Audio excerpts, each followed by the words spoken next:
From the heart of where innovation, money, and power collide, in Silicon Valley and beyond, this is Bloomberg Technology with Emily Chang.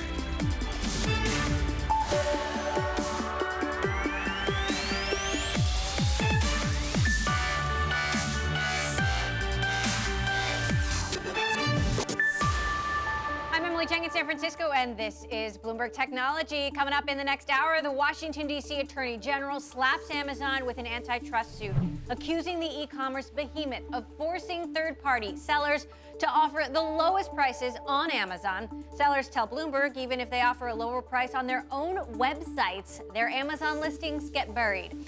Amazon pushing back hard. We will discuss. Plus, video darling Vimeo counts Amazon and Starbucks among its biggest customers, but the video software provider plunges in its public debut after spinning off from IAC. Did Barry Diller get it wrong? I'll speak to Vimeo CEO Anjali Sood. And it's been 1 year since the tragic death of George Floyd ignited a wave of protests, and the biggest companies in the world, including Apple, Amazon, and Facebook, vowed to do better. How much has really changed? We'll show you how promises haven't necessarily been kept. We'll get to that in a moment, but first let's take a look at the markets with our own Katie Greifeld, where stocks climbed for another day this week. Katie, walk us through the day. Well, Emily, it was a pretty quiet day overall. You saw trading volume much below that of recent averages, and that was reflected in those benchmark indexes. The S&P 500 ended just a hair lower, about 0.2%. The NASDAQ 100 made it just into the green, and you saw the Philly Semiconductor Index outperform both, ending about 0.4% higher. And your real winner on the day was that NASDAQ Golden Dragon China Index, finishing about 1.8% higher. But the real action, Emily, it was in the meme stocks, those day trader favorites. You saw GameStop surge over 16%, up to its highest level since March.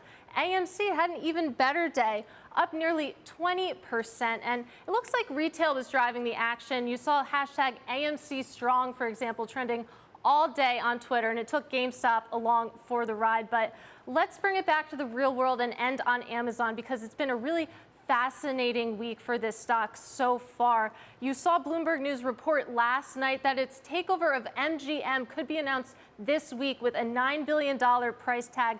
That helped shares open higher today, but they turned sharply lower around midday in New York after breaking news of that antitrust lawsuit. Now, shares did recover to end higher on the day, but this chart behind me tells you that it's going to be a tug of war for this stock going forward, Emily. All right, Bloomberg's Katie Greifeld, thanks so much for that roundup. Speaking of tug of war, I want to stick with Amazon, now facing a massive antitrust suit. The e-commerce giant is being sued by the Attorney General for Washington, D.C., who's accusing Amazon of anti-competitive practices that have forced prices down on Amazon, but raised prices for consumers elsewhere. The suit says these practices have allowed the company to build monopoly power. This is the sixth antitrust case against a major U.S. tech company filed in the last year by state and federal officials. To discuss it, we're joined by Michael Pachter of Wedbush Securities and our very own Bloomberg Tech senior executive editor, Brad Stone, who's, of course, written a couple of books about Amazon. Brad, how significant is this, and how dangerous could this development be for Amazon? I mean, obviously, it's significant, an antitrust case by a prominent attorney general with more on the way and scrutiny from the FTC. It's not good. But as for the outcome, I think this is a long legal case and a complex issue. And let me just break it down quickly, Emily. I mean, I think in principle, it's not as bad as it sounds. In reality, it might be worse. And by that, I mean the charge against Amazon. Basically, a couple of years ago, Amazon gave up this idea of price parity, forcing sellers to give it the lowest price. But it still implements that in a very kind of subtle way in its search engine and on the buy box. A lot of retailers do this, but for third-party sellers, it's a kind of invisible tribunal. If they offer a price for sale lower somewhere else, if some of their merchandise gets in the wrong hands and it's offered for sale lower, Amazon will simply disappear them and there's no recourse. So I think ultimately the fact set looks bad for Amazon. They probably fix it with a couple of adjustments to their business model. The other big state and federal cases that have been filed against big tech company have focused on Google and Facebook, not Amazon. Michael, how concerned should investors be about this for Amazon in particular? I mean, we're going to have to see what the facts actually tell us, but Brad said it right. Most favored nations clauses are really common. Medicare has one for drug prices, and you can't offer anything lower elsewhere than you offer to Medicare as a buyer. So Amazon is essentially following that practice. And if in fact it's draconian and they say, wait a minute, if somebody takes my vendor's product and then discounts it a third party unrelated to Amazon, that's overreaching, and that could be a problem. But I doubt that's going to happen. And I think Brad's right. It's a minor fix. I think this suit's going nowhere. The fact is that the antitrust laws were written literally 100 years ago and prior, and they just never contemplated anything like e-commerce. So unless Congress gets its act together and changes the law, I think Amazon skates. I think there is no risk whatsoever, and I don't think investors are going to be worried about it. And you can pretty much count on our Congress not getting together and agreeing on anything.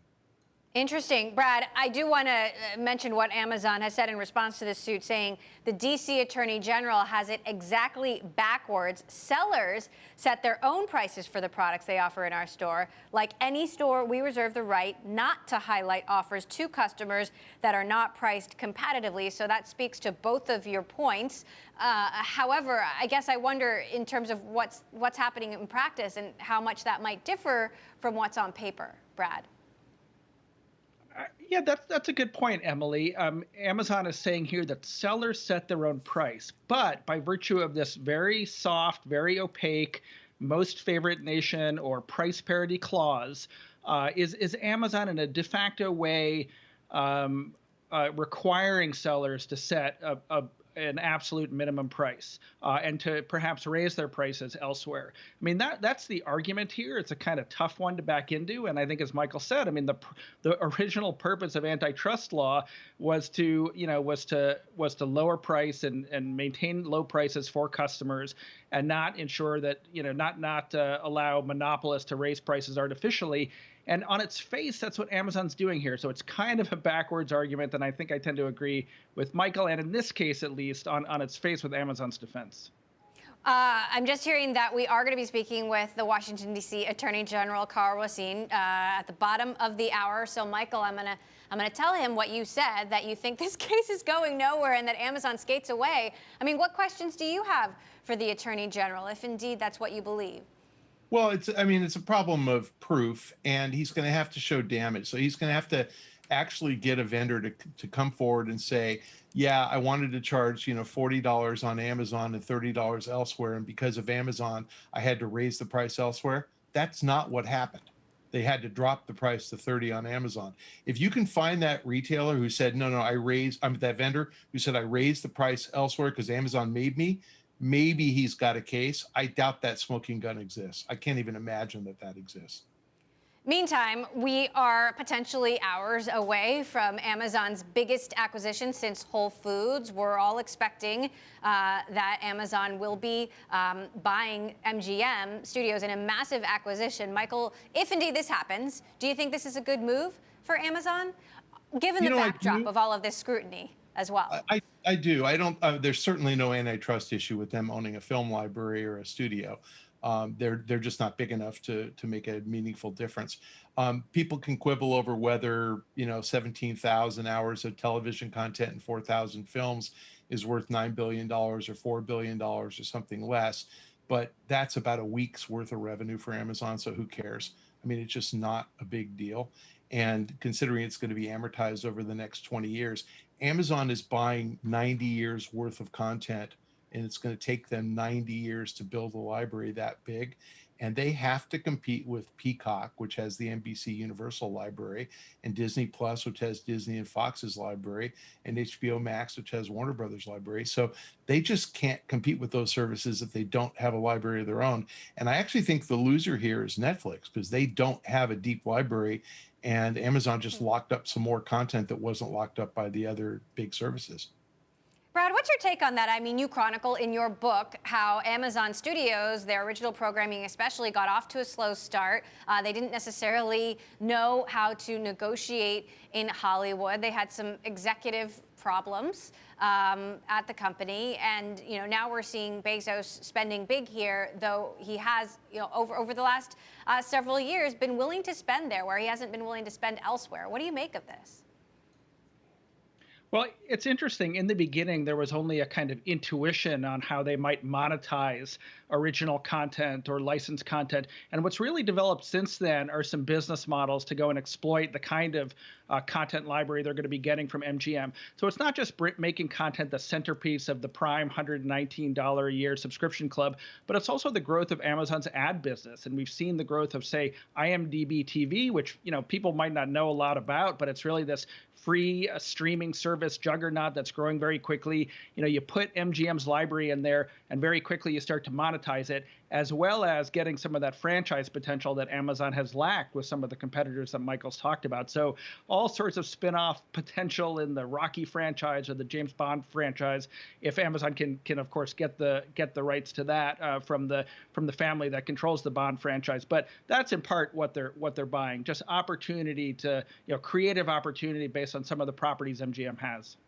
All right, we shall see. We're following that potential deal very closely. Bloomberg Tech's Brad Stone, Michael Pachter of Wedbush Securities. And again, as I said, I will be speaking with the Washington, D.C. Attorney General Carl Racine at the bottom of the hour. Lots of important, potentially pointed questions for him, given the conversation there. Do not miss that coming up in just a few minutes. Up next, breaking up may be hard to do. Shares of video software company Vimeo slumping in its trading debut after going it alone from IAC. We're going to hear from Vimeo CEO Anjali Sood next about her strategy for the company ahead. This is Bloomberg.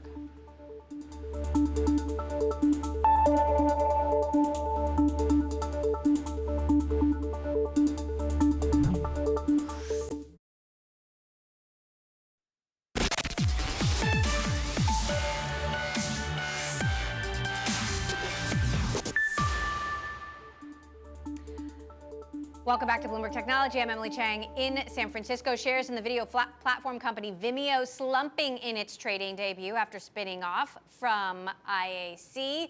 Like Match before it, Vimeo is just the latest company to part ways with IAC. I spoke earlier with Vimeo CEO Anjali Sood, who credited IAC chair Barry Diller for much of the video creation company's success. She also maintained she is not concerned with the first day share price dip. Take a listen. We're not too worried or concerned about the stock right now. We really think about this market and this business in decades, not years. We're just getting started. We've got great momentum in revenue, profitability, margins, and most importantly, we're building. We launched new features last week. We'll continue to do that this year. We see the demand from businesses for video to continue to be high. And so we just feel like we're coming into this from a position of strength, and we're energized. The focus will be on building value for our customers and ensuring that they're successful with video. Now, Anjali, years ago, Vimeo had dreams of taking on Netflix in original programming. It wasn't working out, and you had this idea to give video software tools to businesses, to pivot to the enterprise. You pitched that to the CEO of IAC. He said yes, and that's the idea that's really taken off. You've got customers as big as Amazon and Starbucks. But perhaps investors today are wondering, what is that next phase of growth? How big can this idea really be? How do you answer that? Yeah, our next phase of growth is fulfilling the mission that myself and our team set out to do in 2017. And the reason it's such a long-term opportunity is because the market, if you think of it as every business in the world, there are hundreds of millions of businesses, both small and large. The vast majority are not using professional quality video today. And if you think about all the ways that we communicate at work, email, chat, in marketing, on social media, image, text, video should be a first-class citizen, and it's not because it's so hard. And so we actually look at our market. We have 1.5 million customers today. That is a teeny tiny sliver of the market. And so we think that there is plenty of runway and growth for Vimeo, again, not just for quarters and years, but decades, just given the power of video and the fact that it should be used by every business in the world. Being in the video business myself, I can understand that. It is hard, and yet video is available, as you say, on nearly every social platform. Of course, YouTube has big ambitions in this space. How do you see the competition that's giving away these tools for free? Yeah, in many ways, we don't think of YouTube and Facebook and others. They're not competitors. They're really partners. Ultimately, a business wants to be able to get their message out there on Facebook and YouTube and Twitter and LinkedIn. They don't want to have to choose. They don't want to create bespoke content for each platform and upload it to each platform. And Vimeo actually enables that. We enable you to create content and distribute it everywhere. And so we're actually a really valuable partner. And we are partnering. We're partnering with all of those platforms today. We have a creation app called Vimeo Create that actually helps businesses make content for those platforms, and they like it too, because ultimately we're helping businesses put video out there, and these platforms know video performs better than image and text. It's more engaging. It's why it gets prioritized in news feeds, and so it's actually a good thing for the ecosystem overall. And for Vimeo, it's really important because it enables us to serve businesses in a way that's quite differentiated. Now, Vimeo didn't turn out quite how Barry Diller intended, but as I understand it, he's pretty happy with the results. How involved has Barry Diller been, and how involved will he continue to be? Barry has been an incredible champion of Vimeo over the years, and I think the role that he has played is really one in encouraging us to think always long-term, to have a forever timeline, and to be bold and to remember not to get distracted by the noise of, a quarter or a stock price, but really, are we building lasting, enduring value for customers? Are we building an excellent product? That is the ethos that he has brought, and it's one that I will be carrying on in the future. My team will be carrying on in the future very much. Now, video platforms have long sort of struggled with misinformation and hate. It's something that, obviously companies as big as Facebook and YouTube, they haven't gotten a handle on this despite having massive resources. What is your strategy there, and how do you intend to meet that challenge? Well, first, we take our responsibility as a platform in ensuring that we have a safe and supportive environment and community very seriously. We invest a lot in our trust and safety efforts and our content moderation efforts, and we're always evolving. We're always looking at our guidelines and making sure that they reflect the realities of our world, because it is constantly changing. That said, the reality for Vimeo is we are more oriented to businesses, professional content, and so the sort of risk for us, or the volume or issues that you would see on some of these other platforms, tends to not exist. And more we're really helping people get their content onto other platforms versus having it live on Vimeo itself. So I think it's expected to be sort of less of sort of a feature for us the way it is for social media platforms, but nonetheless one that we take very seriously and will always commit to being responsible on. Vimeo CEO Anjali Sud there. You can catch the full interview at Bloomberg.com. All right, coming up, Microsoft's annual developer conference kicking off. We're going to break down the highlights of the company's CVP of products for developers, Amanda Silver. She's coming up next. And Moderna rallied Tuesday on news that its COVID-19 vaccine was found to be 93 to 100% effective in 12 to 17-year-olds in a large study. The company is expected to submit for regulatory approval in June.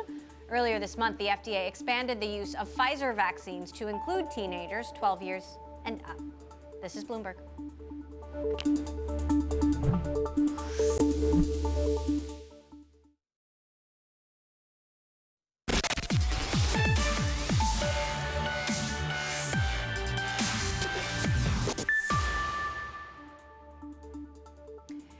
It is day one of Microsoft's annual developer conference, Microsoft Build. CEO Satya Nadella kicking off the event in a keynote describing how digital transformation and the tech industry will evolve by the year 2030. Tech as a percentage of total GDP will double from 5 to 10%. But the most notable thing is what will happen to the other 90%. Digital transformation that was projected to happen over the next 10 years is happening today.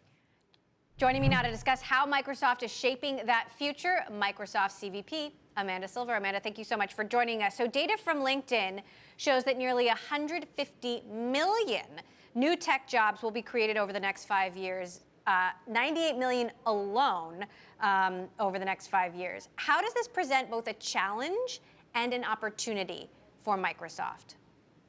Well, that's a great question, Emily. Microsoft has always been working towards developers. We are a platform company at our core. And so what we want to make sure that we're doing is that we're empowering developers all over the planet to help businesses and organizations transform. So talk to us then about what this means for developers, because you're releasing some new tools today that will help them create. Talk to us about what the intention is here.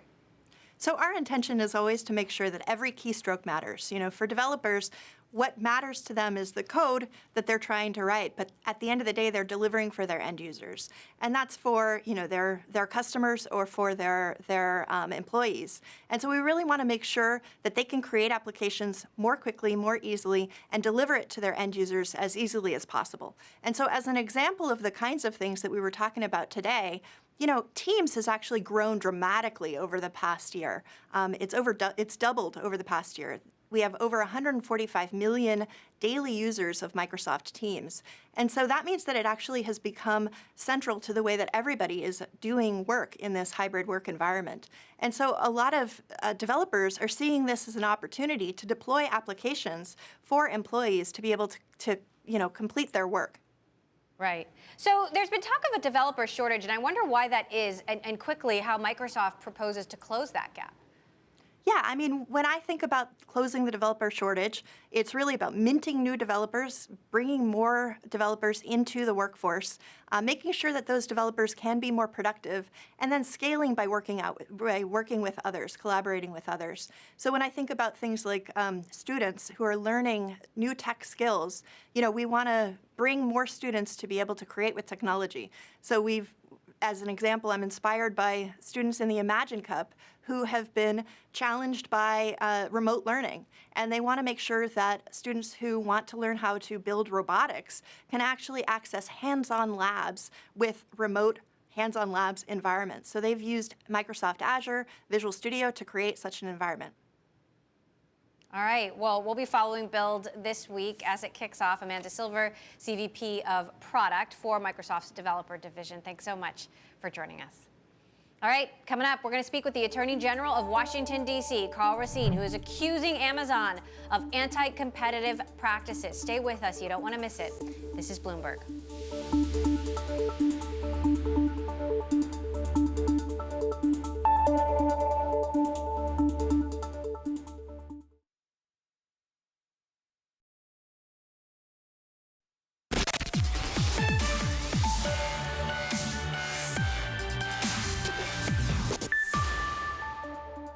Welcome back to Bloomberg Technology. I'm Emily Chang in San Francisco. Let's get back to the markets, where it's been another volatile day for what else but crypto. Our Ed Ludlow is standing by in LA with the latest. Walk us through the ups and the downs, Ed.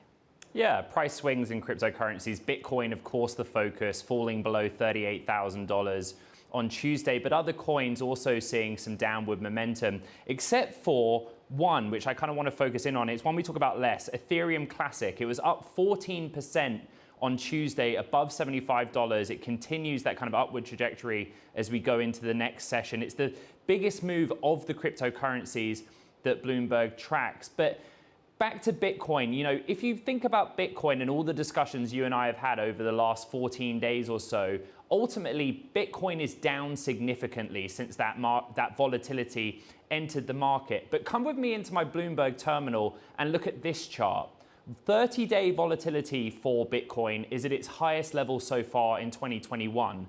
But my goodness, is it nowhere near the level that it was last year or the year before or in 2012 or 2013? So it's all relative. Yes, volatility is high in recent days, but historically, it's not where it was. And also, it's not just the cryptocurrencies themselves, Emily. Finally, I want to take a look at some of the stocks relating to cryptocurrency. Broadly speaking, on Tuesday, crypto stocks were down, apart from one, Coinbase, up almost 8%. JP Morgan has initiated coverage of Coinbase with a price target of $371. You see, we're currently at $242. They say that crypto markets are durable and growing, which is a positive for Coinbase, and that Coinbase has an influential position within cryptocurrencies. So a positive in what was pretty much a sea of red for crypto-related stocks on Tuesday. Emily.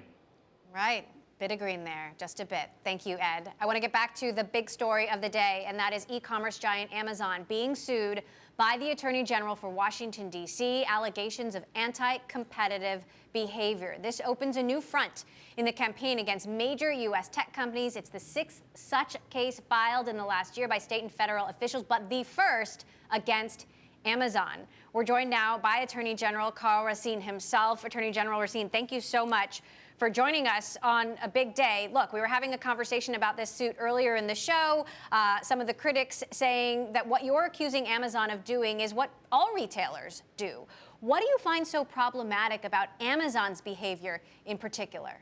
Sure. And look, to be sure, those are criticisms that we expected. But when you focus on Amazon and you focus on the Amazon digital mall, what you're talking about is a player that owns at least 50% of the marketplace. There are estimates that go up to Amazon having 75% of market power. The other players, eBay, Apple, and Walmart, if you aggregate and add that up, it's probably about 12, 13%. So Amazon dominates the online space. Here's what they use their power to do to third-party sellers. They require sellers first to pay Amazon, a very significant commission, upwards to 40% for a good. Then it requires the sellers to not provide for access to their product on any other site, including the seller's own site, for a price lower than that which they sell it on Amazon. That means that you and I are locked into buying a good at an artificially high price set by Amazon. That's the wrong that our lawsuit seeks to make right. Amazon, not surprisingly, has pushed back hard. Amazon, through a spokesperson, saying the DC Attorney General has it exactly backwards. Sellers set their own prices for the products they offer in our store. Like any store, we reserve the right not to highlight offers to customers that are not priced competitively. What's your response to that? So, in theory, that's not incorrect. In practice, the monopoly power, Amazon tells you what to set the price at and punishes you if you do not adhere to those rules. That is, in our view, an abuse of marketing power. And so the idea that Amazon is this beneficent player on a digital mall that is not rewarding and punishing others that don't play according to their rules is false. And third-party sellers know that, and consumers are harmed. Which states did you work with to investigate Amazon? So this is a DC case that DC attorneys and our counsel worked on for over a year. We engaged with Amazon, tried as best we could to establish a cooperative relationship, to gather documents and analyze the case. And at the end of the day, we felt like the case needed to be brought. It's not uncommon, as your question suggests, for other attorneys general to join together and band together in a lawsuit. And that may happen or it may not happen. We're very confident in our case. Well, and that leads me to my next question, which is, why did you file this action in local court versus collaborating with other states before doing this?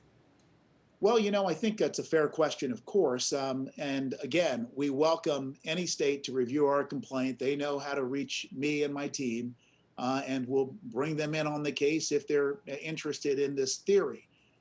We brought the suit because we believe that Amazon is exercising its clear monopoly power on the digital mall in a way that punishes third-party sellers and hurts consumers by leaving consumers with no choice but to pay higher prices for goods. Amazon never, in its press release, takes on or even acknowledges the provisions at issue in our lawsuit, sometimes called most favored nation clauses. I'd ask Amazon to tell you the truth about their most favored nation clauses. Have you heard from any other states yet, Attorney General, today? I'm going to keep that one to myself for now, but right. I certainly have talked to more than 3 attorneys general today. Had to ask. Look, are there other antitrust issues surrounding Amazon's behavior that you feel deserve scrutiny? Well, I think the press and your station has been all over this with respect to Amazon and the larger platforms. Again, these are incredible businesses, and I don't mean to denigrate them in a full and whole fashion. They've brought incredible efficiency and convenience to the marketplace, but they do not get to set the marketplace by virtue of their own power. I know that there's several other issues that attorneys general like DC are looking at with respect to the platforms, including Amazon. Now, earlier, and I want to give you a chance to respond to this, Michael Pachter, an analyst who covers Amazon, said he thinks this case is, quote, going nowhere, and that Amazon is going to skate away. How do you respond to that? Well, I didn't really understand, or nor did I see in that comment what the rationale was for his statement. If he's saying that Amazon is a massive business that will likely continue to prosper, I probably would agree with him on that. If he's saying that these most favored nation clauses are legal and Amazon is going to forcefully defend that, I think that's wrong. I think that they're illegal, and I think where Amazon has been tested on these kinds of clauses in their third-party seller contracts, they have backed away. And I think that's what they're going to eventually either be forced to do or choose to do here. I'd love for you to, in last quick question, sort of sum up in a nutshell how you came to understand Amazon's power in this area. What got you to the point of taking action and thinking that this should be a priority? It's a very complex issue. Antitrust law itself is somewhat esoteric. And so what we did as a team in DC was that we dug in really to try to understand as best we could the third-party seller experience, and actually the kind of pressure that is placed on third parties who understandably want their goods to be showcased on the biggest digital mall in the world. We then took a hard look at the economics involved. And what we saw was that third-party sellers were essentially forced to pay a high commission to have their goods sold on Amazon, and then strongly discouraged to not allow for their goods to be available at any lower price for fear of being punished and banned from the Amazon websites. That is very strong and pernicious power, and that's why we acted. All right. Attorney General for Washington, D.C., Carl Racine, big move from you today. Thanks so much for taking the time to explain it to us. We'll keep following this case. All right, coming up, companies across the country pledge to focus on diversity and inclusion in the wake of George Floyd's death. But did big tech keep its promise? We'll discuss. This is Bloomberg.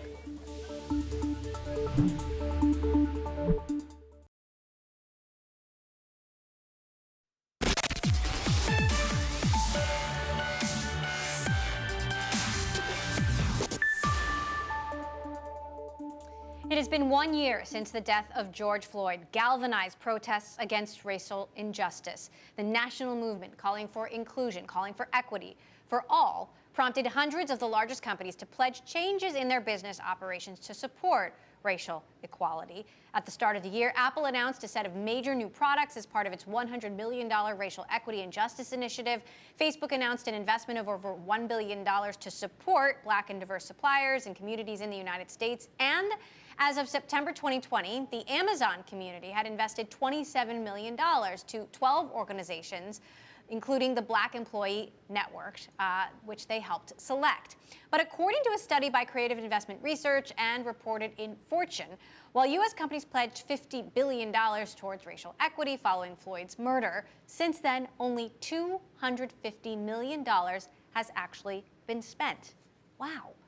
For more, I want to bring in Dr. Evelyn Carter, Paradigm Managing Director. Paradigm is a diversity, equity, and inclusion strategy firm that designs data-driven strategies, implements programs with impact, and trains employees and leaders for, they say, success. Evelyn, thank you so much for joining us. So why this gulf between $50 billion pledged and $250 million spent? Explain that. It's a big number, isn't it?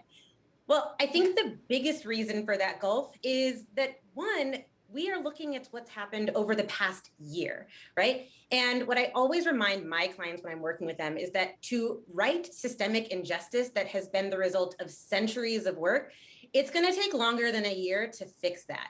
So I think that in one part, we're seeing that organizations have made some progress, but there's still plenty to do.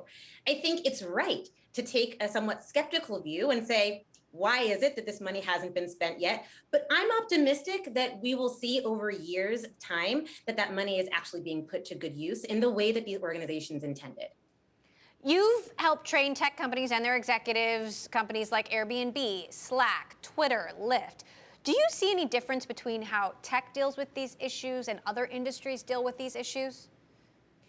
I think one big difference between how tech and other industries that I've worked with, be it entertainment, law, finance, or anything else, is that the tech sector is a very public sector.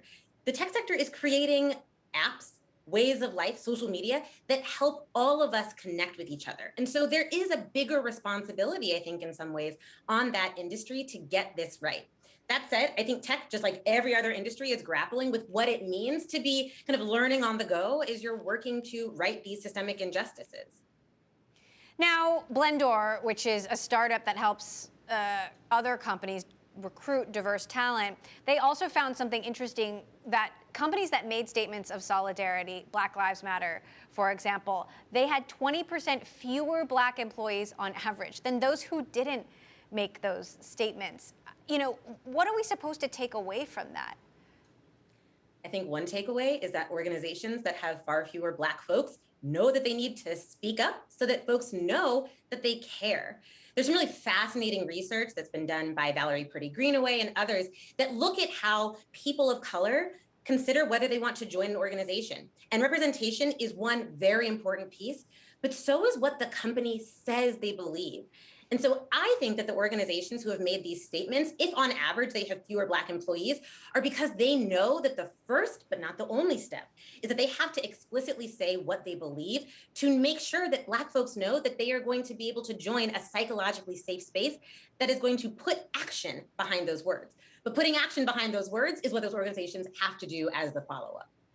Meantime, you have companies like Coinbase, which have banned talking about politics at work. I wonder, is this a good move by employers? Should they allow discussion about racial injustice? Should they speak out about racial injustice? Because the argument against that is this allows them to focus on their core work, their core mission, whether it's cryptocurrency or something else. Emily, my answer to whether we should talk about racial injustice at work is always going to be yes. I think Coinbase, Basecamp, and any others who are doing the kind of silencing that we've been seeing lately are wrong. And the reason for that is twofold. First, you have to consider who are the people that need to focus on the core work? And what are you signaling to folks whose identities are inextricably linked with the racial injustice that is happening out in the world? What are you communicating to them by saying, your stuff is on the fringe, it's distracting? My identity, my experience as a Black woman is not a mere distraction. It is a part of who I am, and it is an essential part of who I am.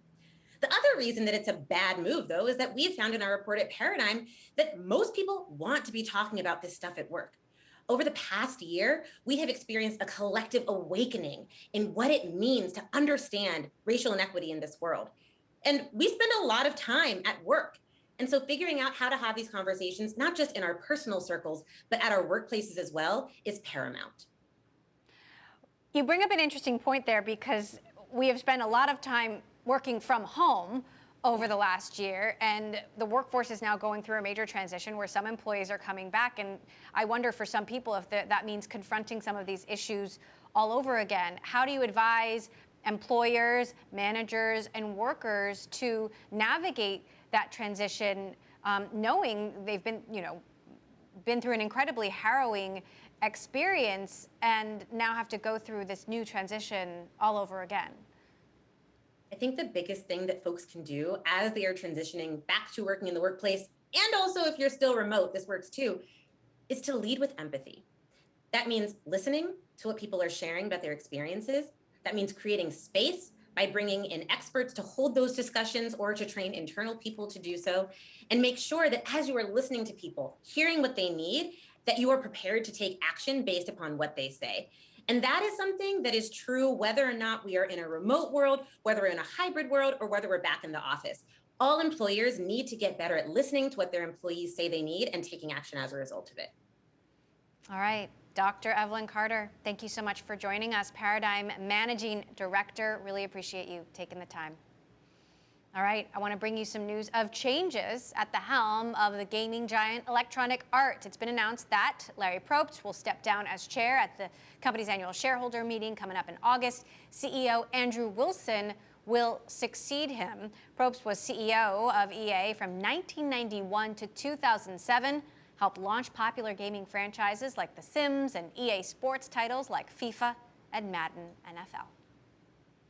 All right, up next, buckle up as we take you on a ride in one of the next big things on the EV market. How does it handle? We'll find out next. This is Bloomberg.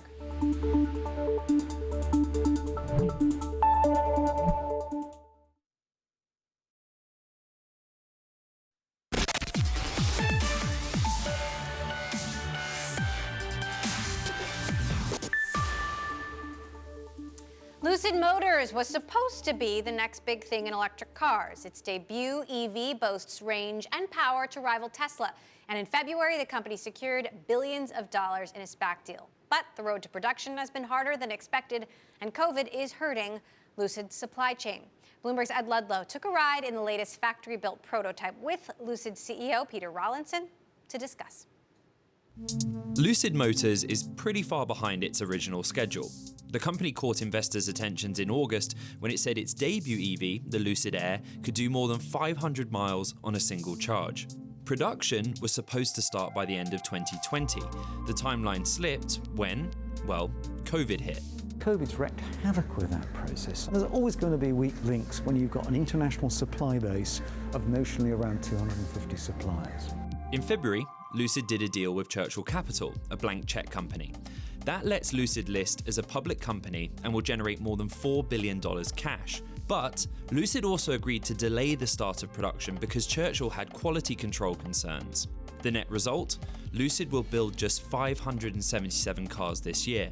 It was so important to get the quality right, and it was so important to be responsible as a public company to underpromise and overdeliver, because it will kill us if we launch this. Anything other than top quality, it would kill the brand. Rawlinson says 20,000 units next year is realistic, but before customers get behind the wheel, more testing is needed. We're assessing them from quality, integrity of systems, finessing and debugging software, developing the ADAS and AD. We're developing ride and handling. To get an idea of how much progress Lucid's making, we asked the company's CEO to take us for a ride.